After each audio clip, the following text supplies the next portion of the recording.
জুলাইয়ে শেখ হাসিনার নির্দেশে ইন্টারনেট বন্ধ করা হয়েছিল।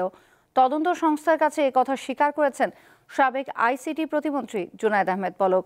আজ গণমাধ্যমকে এ তথ্য জানান চিফ প্রসিকিউটর তাজুল ইসলাম। এর আগে পুলিশ কর্মকর্তাদের বিরুদ্ধে করা মামলার তদন্ত শেষ করতে 2 মাস সময় বাড়ায় ট্রাইব্যুনাল। জুলাই আগস্টের গণহত্যার ঘটনায় মানবতাবিরোধী অপরাধের অভিযোগে দায়ের করা মামলায় সাবেক পুলিশ প্রধান চৌধুরী আবদুল্লাহ আল মামুন ও এনটিএমসির সাবেক মহাপরিচালক জিয়াউল আহসান সহ 8 জনকে বৃহস্পতিবার আন্তর্জাতিক অপরাধ ট্রাইব্যুনালে হাজির করা হয়।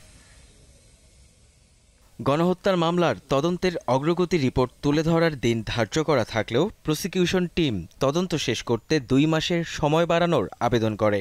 সাবেক আইজিপি মামুন সহ 3 পুলিশ কর্মকর্তাকে সেফ হোমে জিজ্ঞাসাবাদের অনুমতিও চাওয়া হয়।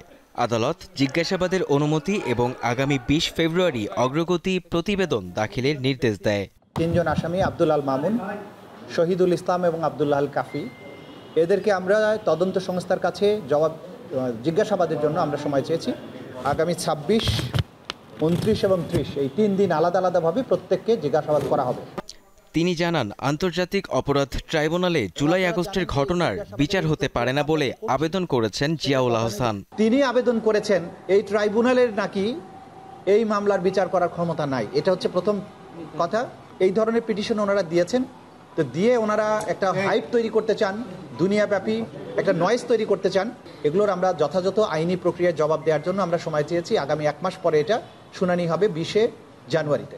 চিফ প্রসিকিউটর জানান, জুলাই আগস্ট আন্দোলনে শেখ হাসিনার নির্দেশেই ইন্টারনেট বন্ধ করা হয়।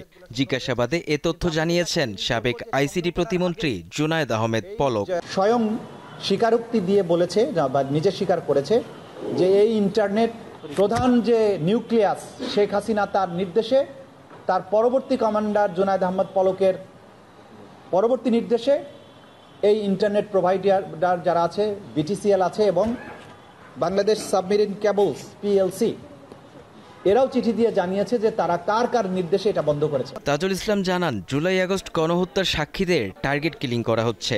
সাক্ষীদের নিরাপত্তার দায়িত্ব আইন শৃঙ্খলা বাহিনীর। মেহেদী হাসান, দীপ্ত সংবাদ, ঢাকা।